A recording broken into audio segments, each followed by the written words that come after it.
Hello everyone and welcome back to our channel. I'm Dr. Loh Chai Ling, an aesthetic doctor at SW1 Clinic with a special interest in anti-aging and women's health.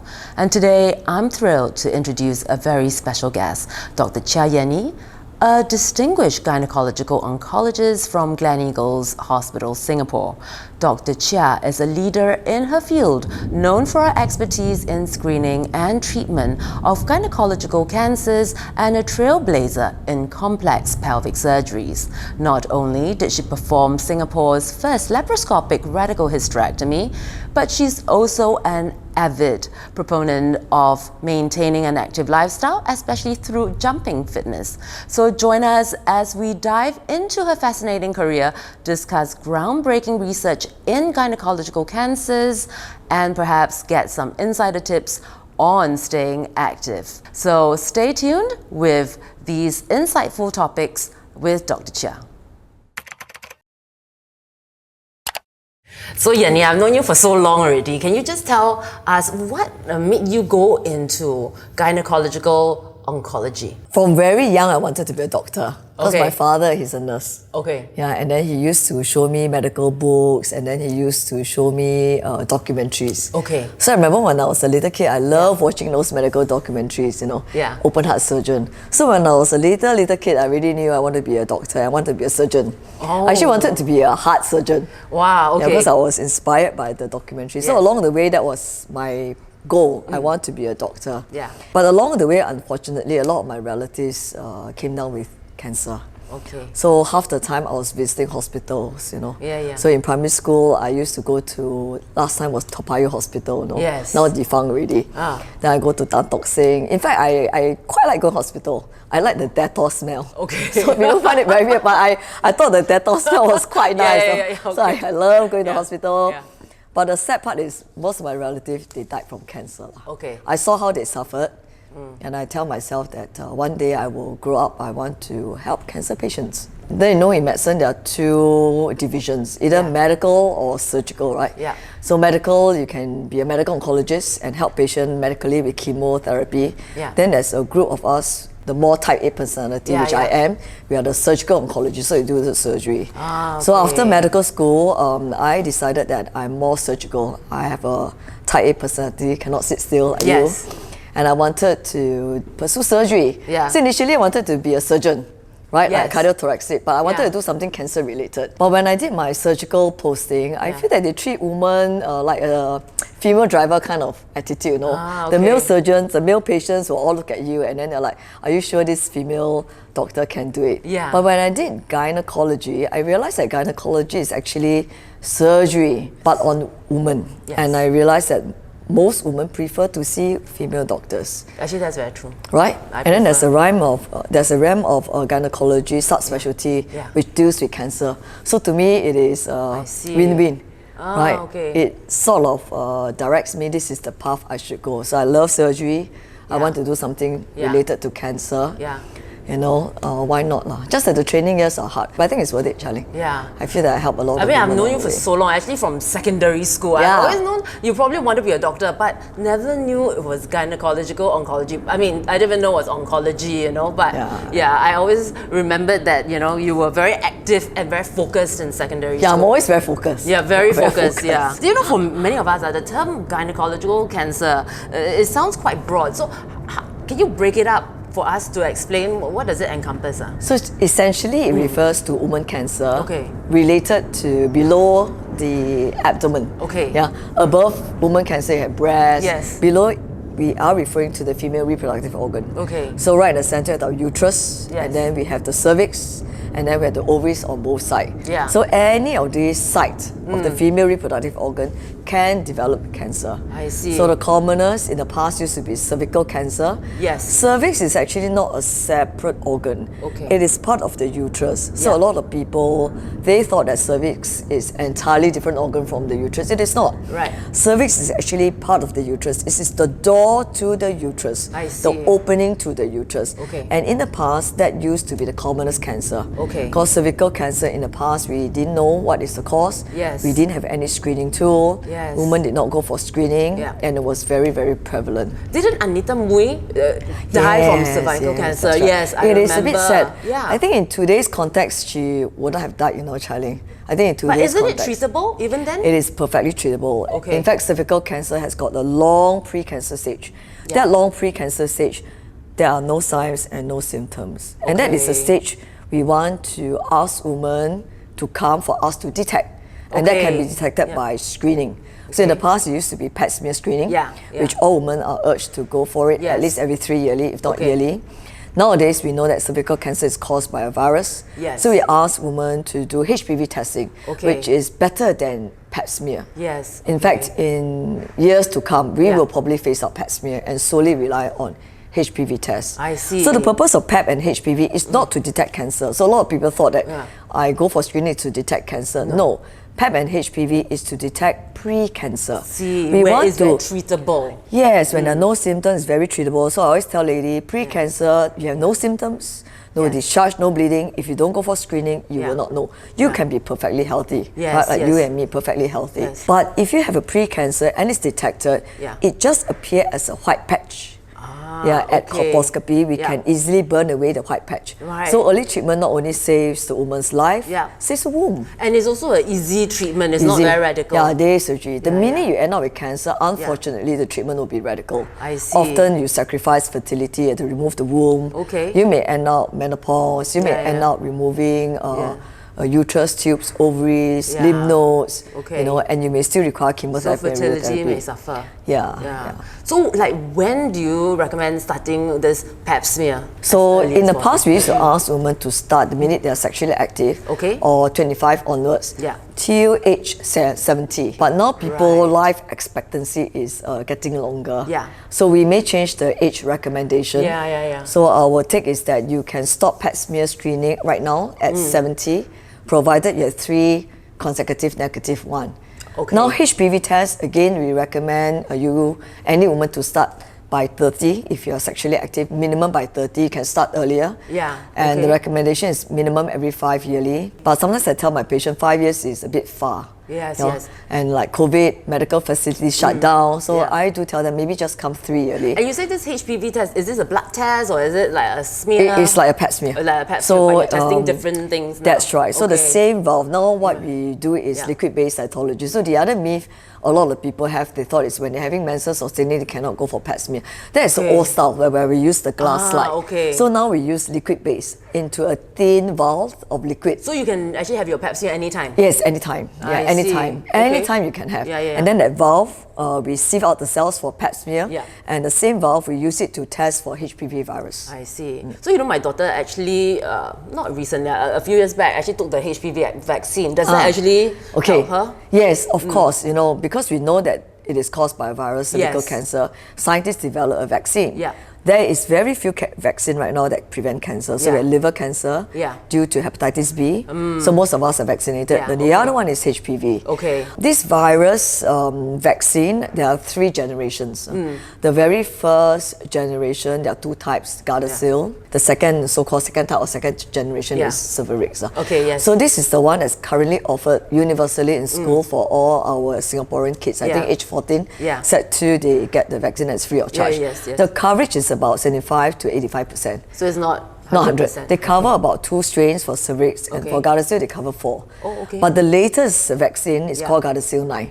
So it's like the latest iPhone. Yeah. So this one gives coverage 9 strains. Okay. But it is still not 100%. Still not The 100%. efficacy goes up to 95%. Well, that's very good. Yeah, it's better than nothing, right, Yeah. Charlie? But then again, the ladies still need to go for their HPV testing Yes. in the future when they're sexually active. Yes, So so the recently, I have a same. young Okay. girl. She was vaccinated and she ended up with cervical cancer. Oh. At age 33.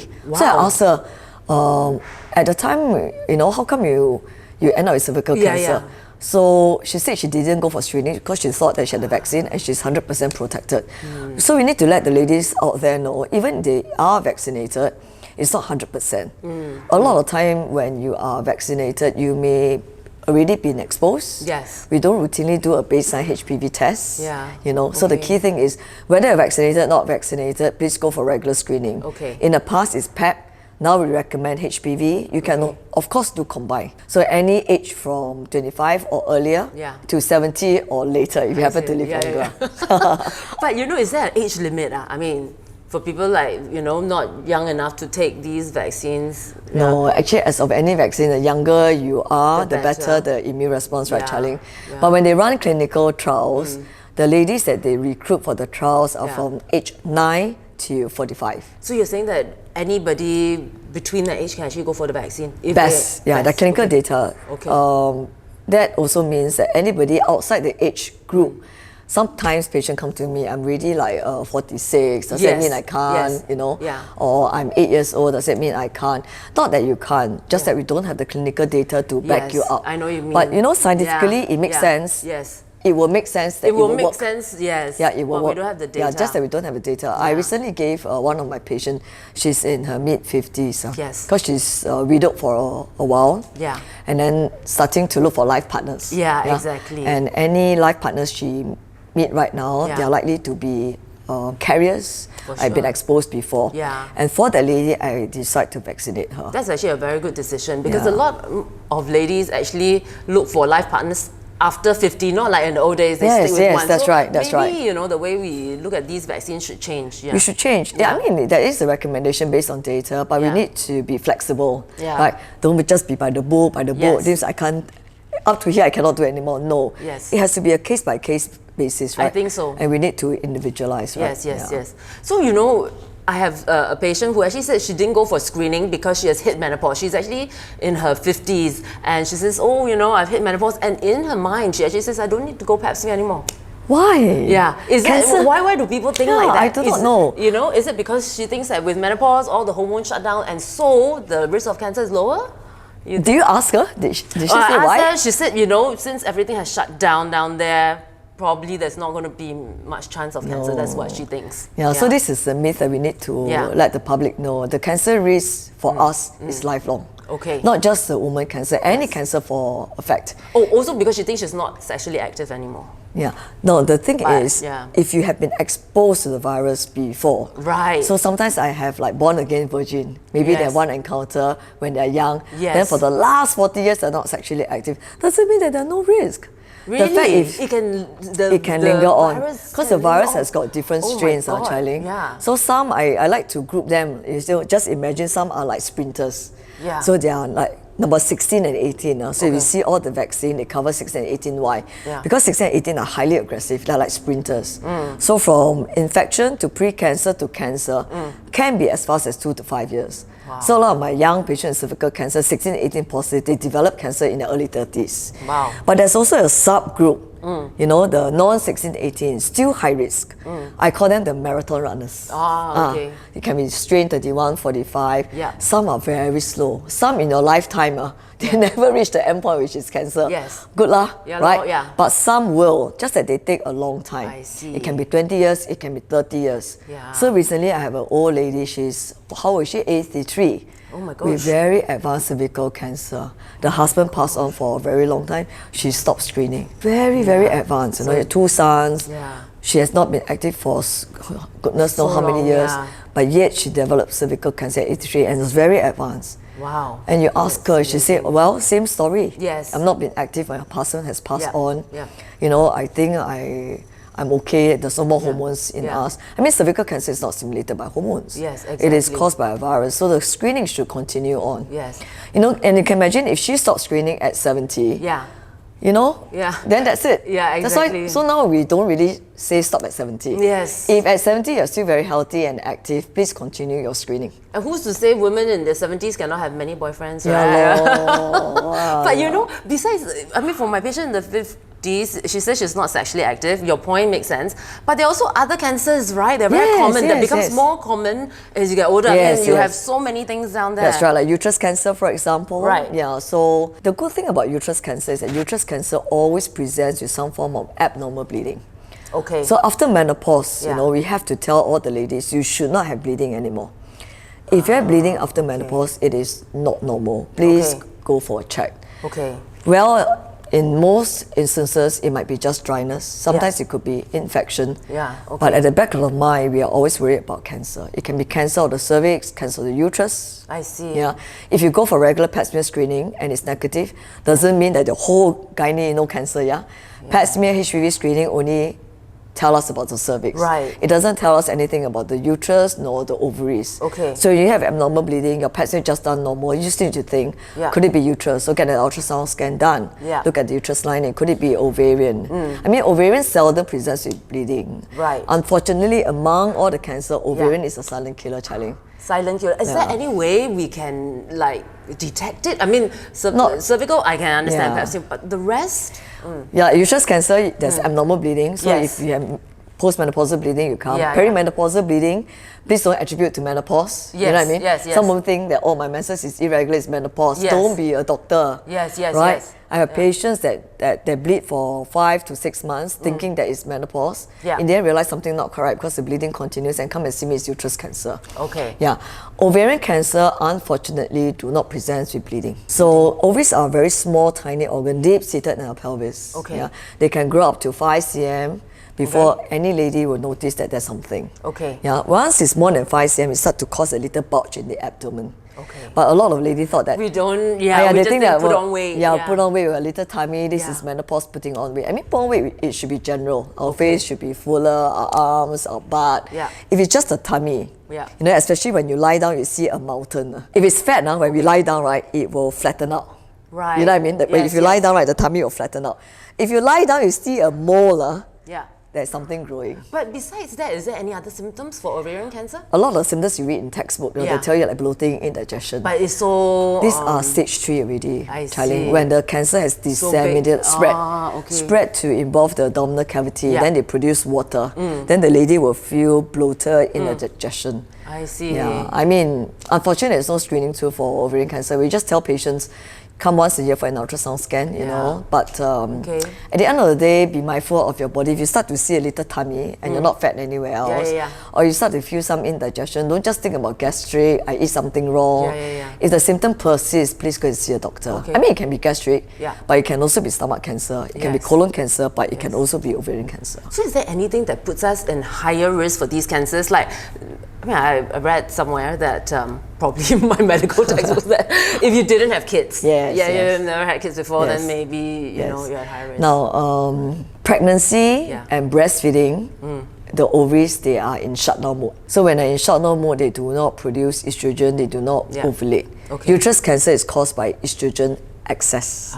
So estrogen is produced by the ovaries. Estrogen is also produced by the peripheral body fat. So I always tell my patient, please keep slim. So anything that makes your estrogen goes up gives you increased risk of uterus cancer. So I always tell my patient, please lose weight. Please maintain ideal body weight, not just for vanity. Of course, you know, we exercise because we want to keep slim, right? We do it for vanity. But there's other benefit. Keep us slim, keep the estrogen level low. Estrogen is a growth hormone. It makes us young and beautiful. But I always say, you know, beauty comes with a price. So it causes breast cancer, uterus cancer. So please exercise. Then for beauty-wise, nowadays aesthetic lah, right? Go for some thermage lah, Ortira lah, Botox. You know, you're very right, because a lot of my patients, when they hit menopause, they ask me about HRT, right? And one of the components is estrogen. I always don't know how to tell them, because I think even when you research out there, it's so conflicting. Some doctors say yes, some say no. I mean, in long-term studies, there is a slight increased risk. But I always tell patients, you bear in mind that the background risk of breast cancer is very high. Whether you take HRT or not, at the end of the day, you may still get breast cancer. It can be coincidental because the background risk is just so high. Right? But when you take HRT, you need to take with an open mind. You need to take well-informed that your risk of breast cancer is going to be slightly higher. Whether you like it or not. So it's an informed choice. And I always tell ladies, you know, estrogen does not reverse aging. They thought that if I take HRT, I can look 20 years old. No, it doesn't. Right? Chia Yin? I have patients in their 70, 80 taking HRT, they still look like an ama 70, 80 years old. Right? So I say, you want to maintain energy level, please exercise.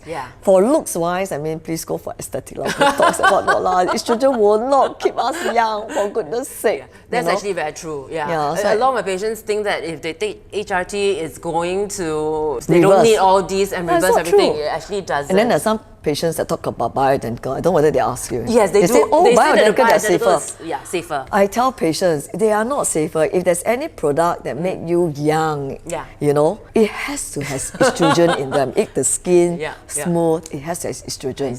Like nowadays, people like to take placenta supplement. Yeah, a lot of time if it works, usually because there's active hormonal ingredients. So there's actually some active ingredients. Then how about those people who say that they are going to take a diet that's high in all these phytoestrogens? Okay. So they did, you know, Japanese are very into taking soy and soybean, right? So they actually did studies on Japanese patients, the breast cancer survivors, those on a high estrogen, like so-called plant-based estrogen diet versus one that's not.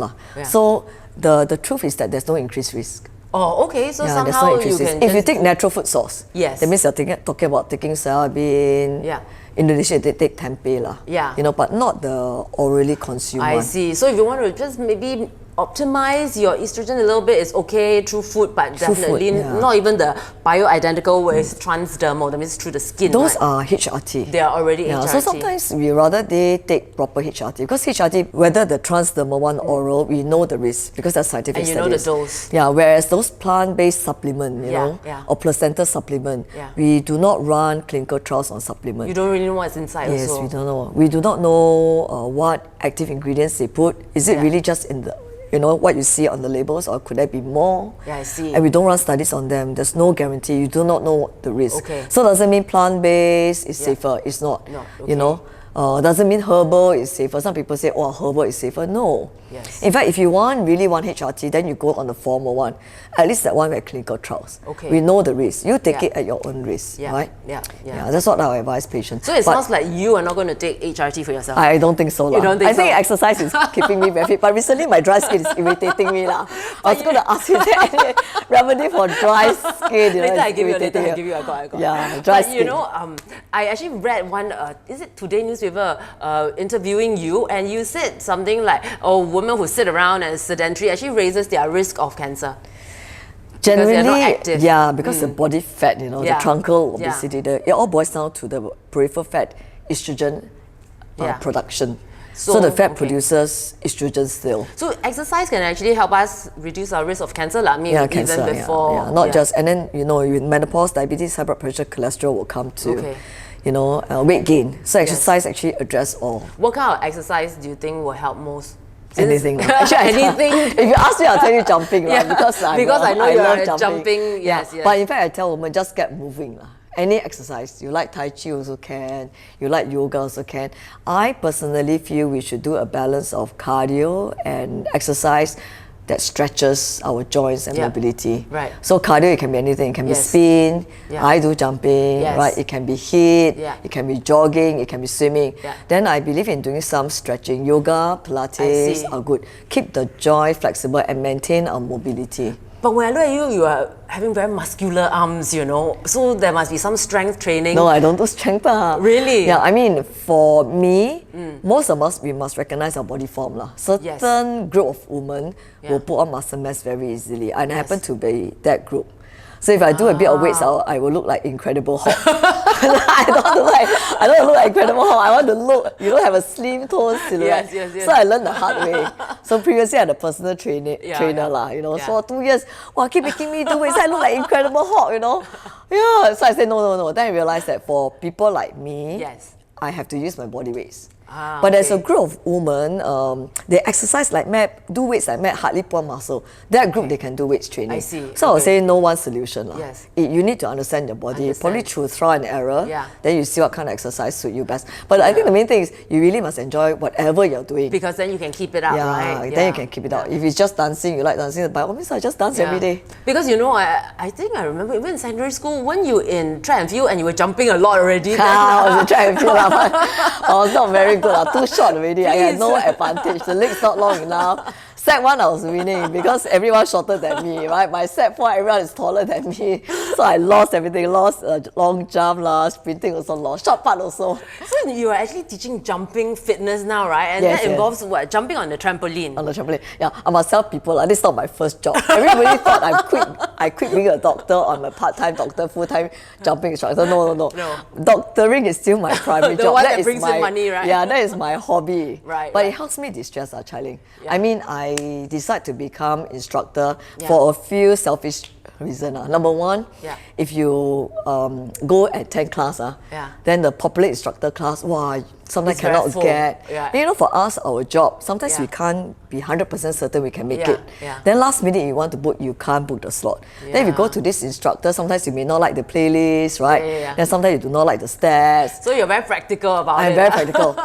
If I'm the instructor, I determine the playlist. I determine the songs that I play. Yes. So I'll play songs that I want to hear, songs that I like. I determine the choreo. I determine the class timing to suit me. I see. So in the end, I became an instructor for this reason, but it turned out well. Right. It works very well. Who are your students? Are they people like us? Are they Yeah, like of course. sweet young things, young cute boys? I don't know. No lah. I teach with Jumping Singapore. So Jumping Singapore is an NGO anyway. Okay. Anyway, the people that attend are very varied. It can be the young one, to the middle age, even to the very old one. So our oldest jumper is 74 years old. Really? Yeah, grandmother. Oh my God. Because the trampoline, see, Chia Ling, it absorbs shock, you see. Yeah. So when you exercise, when you're older, you do not want any exercise that impact on the knees. So they want to absorb shock. So all these old people find that after some time, all their joint problem, they can only do cardio on the trampoline.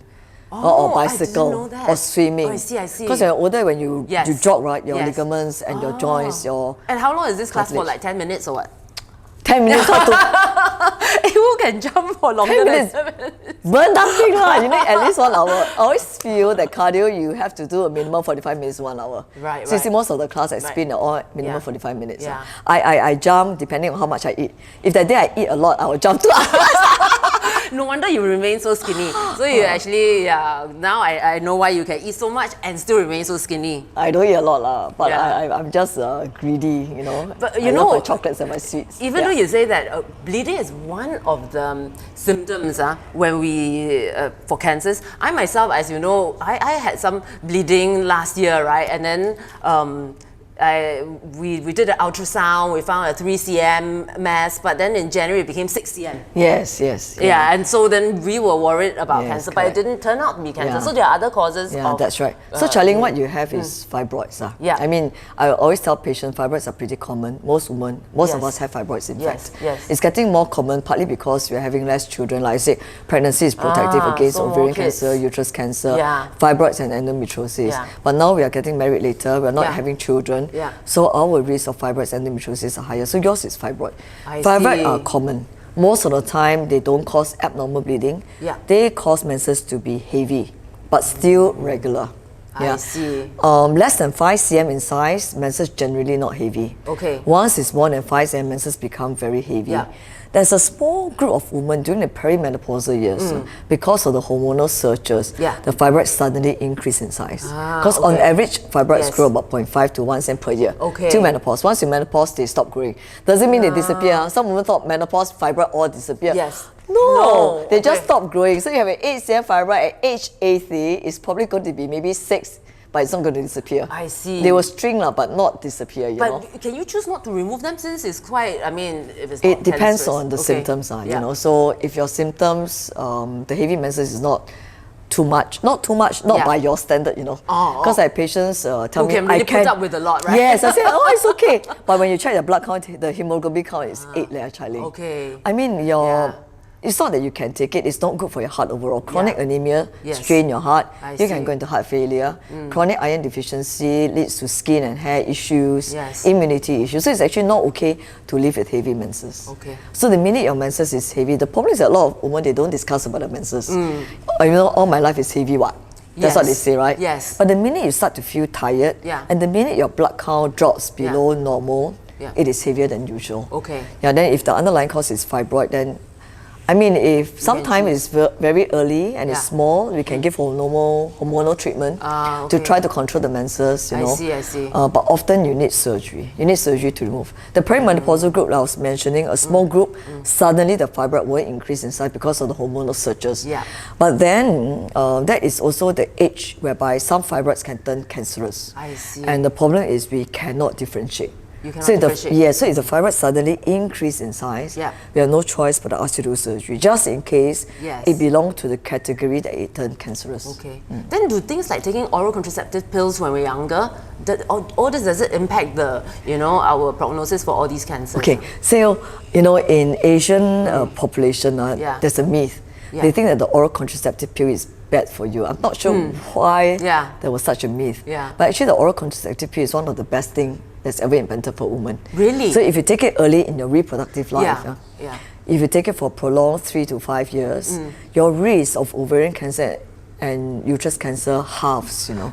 Then everybody should be taking some and the oral contraceptives. fibroids risk, development, endometriosis risk will all decrease. I So see. my big game plan for all young women out there, Yeah. I say I have this big game plan. Yeah. The big game plan is, number one, the minute you hit 9 and above, get yourself vaccinated. Yes. Once you're sexually active, please go for pap smear screening or HPV testing. Maybe it's 20 or 25. Okay. Right. Take the birth control pill. Is there a type of birth control pill? Any type of type that birth suppress ovulation. Really? Okay. So you don't take it just for purpose of contraception. Yes. But if you need contraception, Yes. please take the birth control pill. Because okay. when you take it young, it keeps the uterus in a very nice condition. Yes. I find that a lot of young girls, if they take birth control pill very early, Yeah. they don't develop fibroids. They don't develop endometriosis I later on in see. life. Okay. So I'll say maybe between 20 to 25, take the birth control pill, okay. or up to 26, 27. That's interesting because I still give birth control pills for the skin, right? Yes, But yes. then a lot of the young girls actually, the mothers reject it because they go, oh, but she's not sexually active. But actually, It's not. You if take it's it- also going to help preserve Yeah. uterus and help with the skin, why not, right? Yeah, you get many purpose for the birth control pill. Also help, Yeah. give it to help young girls with menstrual cramp or Yeah. heavy menses, right? So at age 26 or 30, depending, if you decide to get married, then please get married. And then my game plan is please have your children, breastfeed in between, Yes. right? If you want to space out the pregnancy, either you go back on the birth control pill, Okay. or use this IUD called the Mirena, which I like. Yes. It Okay. contains progestogen. It protects the uterus. Now studies have shown that not only decrease uterus cancer risk, but also ovarian cancer risk. So let's say you're done with your kids, and even if you're not sexually active, you think women should put an IUD because it reduces the chance so of my game cancer. plan is vaccinate when you're young, then go for your pap smear HPV screening should at start a 20, national 25. campaign that everybody does this. Yeah, take the birth control pill, have children, breastfeed, then put in the And Mirena. jump every day. Yeah, jump every day. Jump Yes, every yes. day. Oh, yes, okay. yes. Then at age, interesting. do some whatever lah, along the way do some Do a bit of Botox lah, Thera when you Opera hit lah, 40. Thermage Yeah, lah, yeah, right? that's a good idea, yeah. Yeah, then at 55, maybe stop everything, then you'll be Yeah. okay. Okay, Like, so- I mean, okay. that's why I do for myself, Charling, and I must say my uterus is very nice. I can't say my uterus is very nice lah, but hopefully maybe my skin will be better. So I have no like- fibroids, I have no endometriosis. I see, Like for okay. me, that's what I did, and I'm on my third, or is it my fourth Mirena? I see. Yeah, so I'm already 50. So recently I was contemplating whether I should change another Mirena or not, because most women menopause about 50 to 52, Yeah. and I really hated menses. Yes, As yes. a woman, I hated menses. Yes. And So with the Mirena coil, just no for the menses. listeners, it's something that you insert and then you actually... just leave it there. And you don't have menses for the... How for long me, does it last for? So it lasts 5 all the way to 8 years. Wow, so Yeah. you just put it one time, 5 to 8 years, you don't have Correct, menses. correct. Whether you're sexually active or not, you don't have Yeah. unwanted children, and Yeah. you protect your uterus. Yeah, and it gives me freedom. I can go swimming anytime, I can go Yes. jumping anytime, I can go on holidays anytime. Yes. But I always tell patients, Mirena is one size that fits all. Okay. I have it inserted when I was young, when my uterus is very nice. Okay. Yeah, so it's a free size device. Some women the uterus larger, some women the uterus smaller. Some Okay. women the menses heavier, some women the menses like me very light. So it's more like me, small size, small uterus, light menses. You can control until Yeah, no so when I menses. put in the Okay. Mirena, Mirena contains progestogen. Yeah. So progestogen counters the effects of estrogen. Estrogen is a growth hormone. Yes. Progestogen is anti-growth. So it's Right, a pregnancy hormone. It's a good hormone. Yes. Yeah. So mine it counters completely. So I have no menses. Some women, we use the Mirena to treat for heavy menses or fibroid. So the uterus is really like M size, L or XL. Yes. So what they do get is that they still get menses, but much lesser. lighter. It's still better than severe. nothing, right? Better than nothing. Yeah. Oh. Short of removing the uterus. Yeah. So the Mirena invention actually saved a lot of women from a hysterectomy.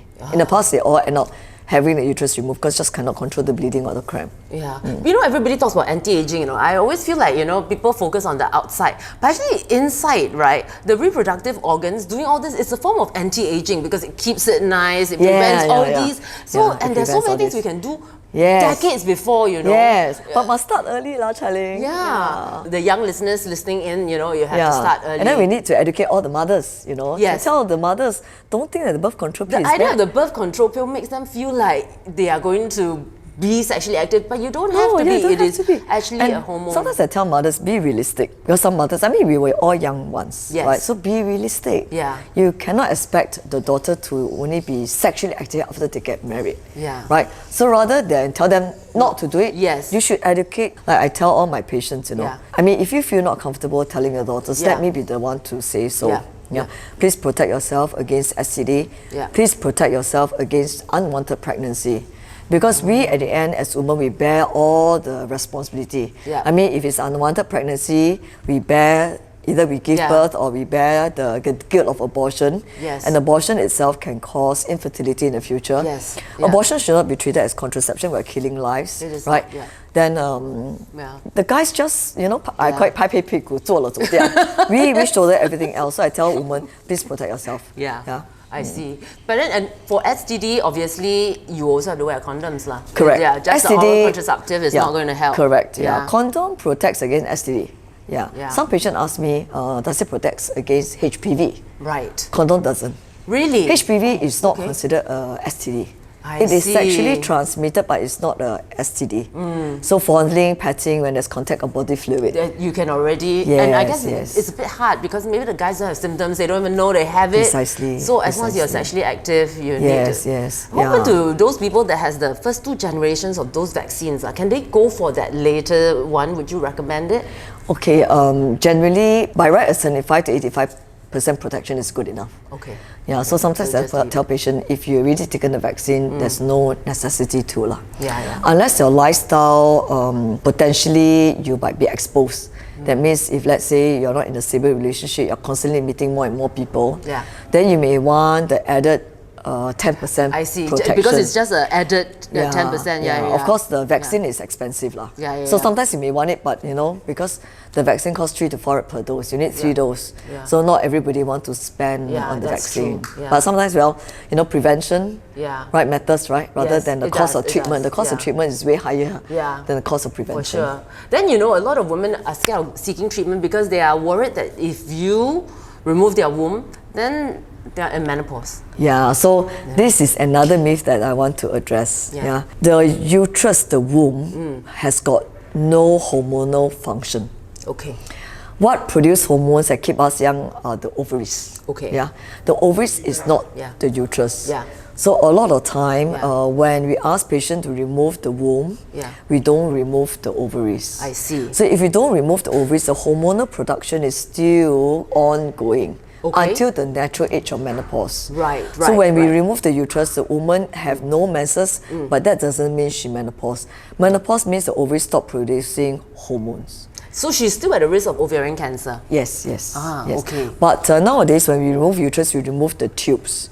Because the commonest type of ovarian cancer, the precursor lesion is in the fallopian tube. So now we remove, by removing the uterus and the tube, we halve the risk of ovarian cancer.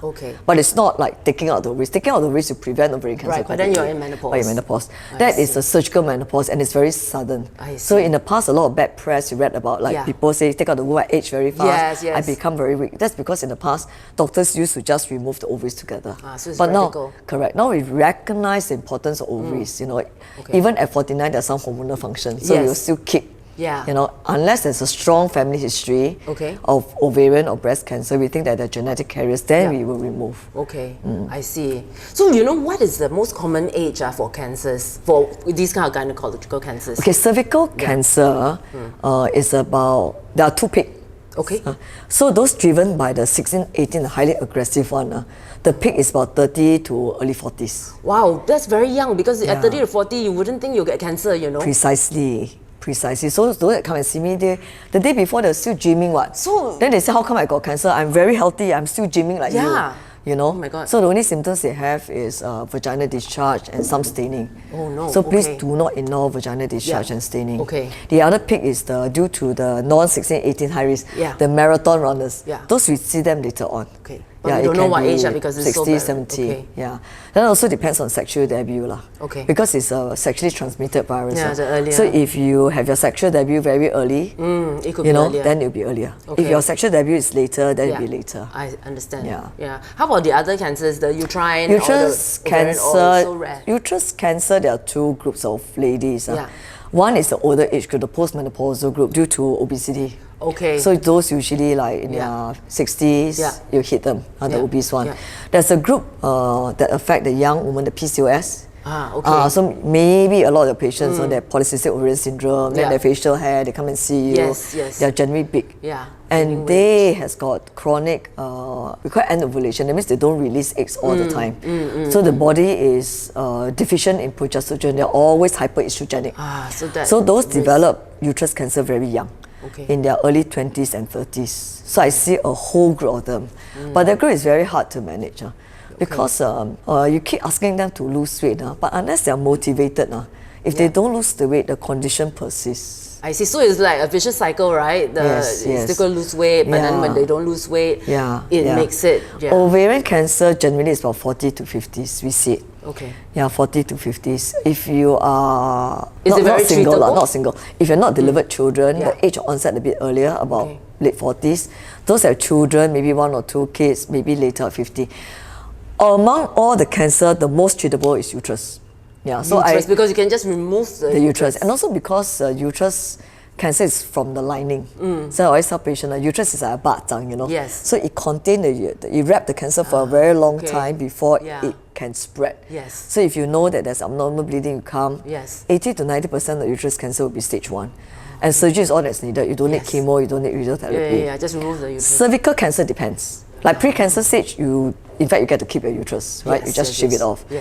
In the early cancer stage, you need to remove the uterus, but the surgery is a bit more radical. You need to remove the draining lymph. So more advanced, we have to give chemo or just treat with chemo radiation or immunotherapy. But generally treatable if it's not too advanced. When it's very, very advanced, cervical cancer treatment is very morbid. So recently I had a patient, we literally cleared the entire pelvis. That means we remove the bladder, we remove the uterus, we remove the rectum, and we do stoma. We seldom see it nowadays. I hope not to see them again.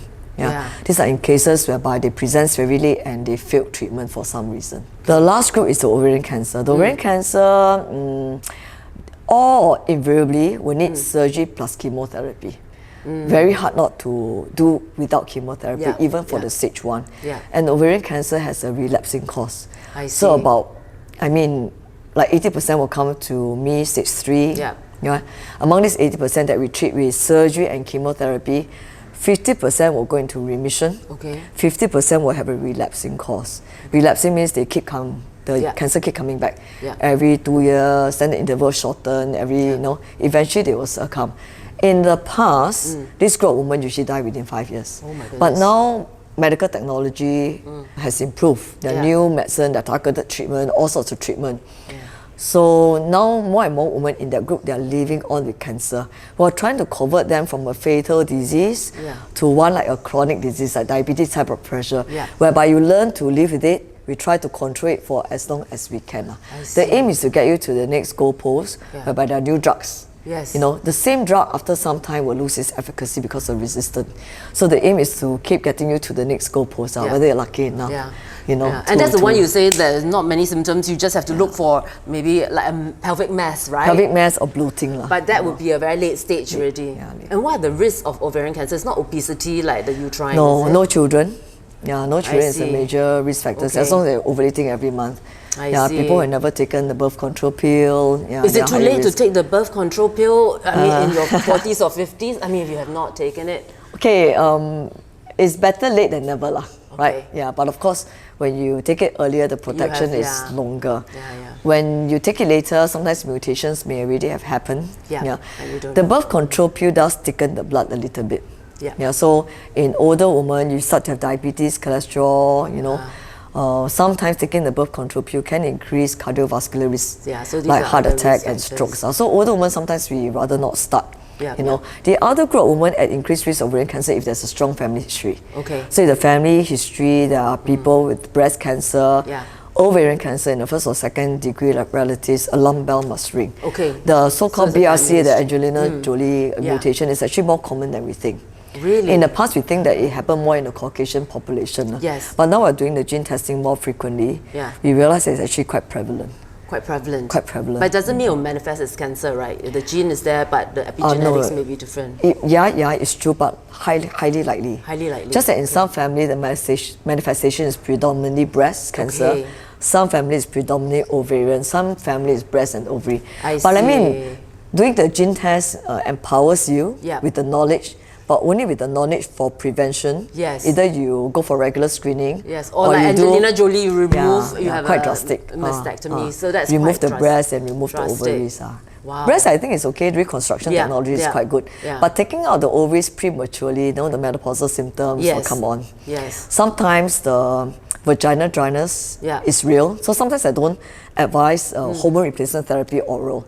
But patients tell me that the vagina becomes very dry. Sexual function not possible. Then I tell them there's something we can do. We can give you vaginal hormone, they're much safer. Vaginal hormone insertion, you know, we call it Vagifem, it can be primary cream. And it doesn't have the side effects of HRT? No. Safe if you use according to the recommendation. Then at least down below the skin will still be supple. Otherwise, husband will go and buy satay, eat mango. That's very true. So one last question, okay? This one, actually, a lot of my patients ask me, when they hit menopause, does it mean like, you know, since this whole thing shuts down, they feel old? Is that true? Do you think that, you know, menopause ages a woman? No, I think they should see it as a new beginning. Finally, they're free, you know, from periods and periods pain, you know. Take it as a new beginning. Menopause doesn't mean we pause. A lot of people think menopause means we pause. No, life carries on. In fact, life will be better without periods. It just means that your fertility... Just no fertility lah, right? I mean, anyway, at age 50, most of us won't want to have kids lah. Right? You won't want to have kids anymore. You want the freedom to travel, to do other things, you know. Most of us will have some menopausal symptoms. Some people have it worse than others. Brain fog is one. So today one of the patients tell me, am I menopausing? I have brain fog. Last time I'm not like that. I mean, there was a period of time 2 years ago, I had brain fog. I was teaching my jumping class, and suddenly, what is the next choreo? Brain, you know, the brain just freeze. And I was thinking, oh dear, I'm losing it. You know, am I having senile dementia or something like that? No. So brain fog is a recognized symptom of menopause. The good news about menopausal symptoms is a phase. All of us will go through. But it will fade if you persevere. It will go away. So even if you take HRT to offset the symptoms, you cannot take it forever. So there comes a point in time you have to face it anyway. So why not just bite the bullet and face it lah? Right? And then you will actually then find some other means like sleep. All of us will have some sleep disturbance. Most of us may not get the classical hot flushes, like you flush and then you sweat, but most of us will feel very warm. So see you and me, we all wear sleeveless, cannot take it. And the dry skin, right? Dry skin. Then one of my friends actually go and buy a cooling mat to sleep. It is common. It will pass. We see all the grannies out there now, they wear sweater. So it's a phase that will pass. Sleep also is a phase that will pass. I tell patients, I mean, I think that sleep is important. So there's supplements you can take, melatonin, magnesium. So you're okay with taking all these supplements? No problem. I'm also okay if you need to take sleeping tablet. But please go and see a psychiatrist, because sleeping tablet you cannot abuse. You need to take it under safe guidance. But I feel that sleep is important. So it is not okay not to sleep. Someone say, never mind, I don't take all the sleeping tablet, later I get addicted. But I say it's not okay not to sleep. The body needs the minimum 6 to 8 hours to repair. For beauty sleep, right? And this 6 to 8 hours is a must for the body to repair itself. Without which, higher risk of getting cancer, higher risk of falling sick. It affects our immunity. So let's say I will ask you 3 things that we must do as women if we are going to be hitting menopause or have hit menopause. Number 1, really exercise. And exercise very, very hard. Exercise very, very hard. Like really? Yeah, like I exercise like every day. an hour to 2 a day. You think? I think 2 people will kill me if I say 2. Only Dr. Chia exercises 2 hours. Yeah, I think I but minimum, at least an hour. So you're actually not exercise because exercise means different things to different people. For me, walking up the stairs is exercise. Doing light yoga is exercise. But you're talking about serious exercise. Yeah, exercise, those that keep your heartbeat up because it will release endorphin. Right? But my heartbeat only stays up when I watch Physical 100. Other than that, my heartbeat is quite low. Hey, Charlie, not enough. You better do something more active. Yeah, okay. So you need your heartbeat to be up, 140, 150. Then you have a good sweat. Okay. So that will help with menopausal symptoms. Okay. Yeah. Yeah. And then that will release the feel-good hormone because sometimes menopause you get mood swing, you feel down. Yeah. But the exercise will release the good Yeah. feel-good hormone called endorphins. Yes. Then exercise tire us out. So we can sleep naturally. Okay, so it kills 2 birds with 1 stone. Yeah. And then, like with menopause, I was saying that 3 highs will come. Yeah. Diabetes, high blood pressure, cholesterol. And we tend to put on weight because metabolism drops. Okay. So exercise helps to delay the onset of all this. Okay. In fact, it may not even happen if you can maintain ideal body weight. Okay. So to me, the simplest take home message number 1 is exercise. Exercise. Number 2, please do not pause. Life carry on. So I want women to keep themselves attractive. Yeah. You need to feel good about yourself. Yeah. So you need to go and color your hair. Please go and color your hair. Don't worry about chemicals. Yes. So some women worry about chemicals, then they keep the hair so grey. Yeah, that's what I tell my patients just still continue to look good. Yeah. I mean nowadays we're all very open. We're very open to aesthetic. Yeah. We're even very open to plastic. Last time used to be hush. Yes. Nowadays I tell patients, hey, next month I want to go for my eyelid surgery. I think it's okay. Yes. Just do something lah. Yeah, just do Do something to make yourself look good still. Yeah. And then when you look good, you feel good, naturally all the symptoms will be better. And last thing, please go for a regular screening. Still have to go for regular screening. Yeah, eat healthily. So I believe in a whole grain diet. Okay. So brown rice, wholemeal bread, lots of fruits and vegetables. So that's what you eat on a day-to-day? Yeah, daily. And then protein in moderation. Okay. Some people go on an extreme, they go on a high protein diet. Yeah. Protein, a lot of time they inject hormones. Right. In the commercial farming. Then we usually need a lot of fat to cook protein. Right. Yeah, so protein you can end up looking very bulky, and a lot of fat you end up being more bulky than before. Okay. I mean the real keto diet works only if you're on all protein and no carbs. But we must remember everything has got carbs. Fruits, vegetables, all got carbs. Exactly. And for you Asian, cannot maintain that for a very long time. You can't. Yeah, so you can lose weight, but then it may plateau so if out. you take a high protein and you take some carb, it's very dangerous. You see the cholesterol of those patients on a more protein-based diet, the cholesterol is sky high. But if you watch Netflix, the Blue Zone, have you watched? Yes. Yeah, so the key take-home message is stay young, stay active, be around people, and then a predominantly plant-based diet. Need not be vegan, but they eat a lot of whole grains. Yeah. They I think they also eat a bit of legumes. pork and fish. They do. Yeah. And then they eat more fish, more seafood. So that's why I still believe that the pre-meal works. Yes. So a carb-based diet, but please burn off the carbs by doing your exercise. Yeah. Take your fruits and vegetables. The more colorful they are, the better. Yeah. And keep the protein to the minimum requirement for just healing, to maintain muscle repair, mass and all that. Okay. That's my take-home message. Yeah. So I think that's very interesting. So thank you very much. Thank you, Charlie. Okay. That brings us to the end of today's enlightening session on gynecological cancers with the fantastic Dr. Chia Yin Nin. Thank you, Dr. Chia, for joining us and for sharing such valuable insights. And thank you to our dear listeners for being such an engaged audience. As we close, remember that staying healthy is vital. And don't forget to incorporate some fun into your fitness routine, jump your way to a healthy lifestyle like Dr. Chia.